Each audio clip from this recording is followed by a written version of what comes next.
berbagi senyum saja hari ini sudah sulit. Berbagi senyum sudah sulit. Tegur sapa sudah mulai terabai. Kalau seseorang memegang handphonenya, Androidnya, mana hari ini tegur sapa? Orang asik Facebooknya, YouTube-nya. Tidak ada waktu untuk bertegur sapa dengan yang lain. Jangankan berbagi senyum, kita tegur saja dia nggak nyaut. Itulah teknologi tadi.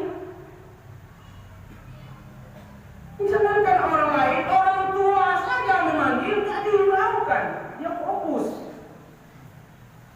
Facebook yang nggak kunjung terhenti-hentinya. Maka kita akan rasanya sepakat kalau pemerintah memblokir itu Facebook. Karena itu banyak mudarat ketimbang manfaat. Sudah banyak rumah tangga yang runtuh gara-gara Facebook. Retaknya rumah tangga, melanggar hukumnya seseorang secara sosial media akibat Facebook.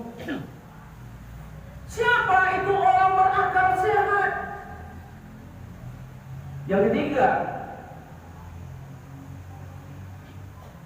banyak orang kata Ali bin Abi Thalib yang busuk di dalam ibadahnya, tapi lagi-lagi hanya mementingkan pribadinya. Ini ahlul ibadah, sudah mulai mementingkan pribadinya. Dia sholat dengan khusyuk, dia i'tikaf dengan rajin, tapi tidak mau tahu dengan manusia lainnya. Mau ke surga sendiri saja. Kalaulah ada suatu keilmuan yang dia pelajari, dia meyakinkan dia yang benar. Ini yang susah hari ini, mengklaim dirinya yang benar. Orang dulu ajaran itu salah. Yang betul ini khusyuk dalam ibadahnya, tapi mementingkan diri sendiri. Terakhir, kata Ali bin Abi Thalib,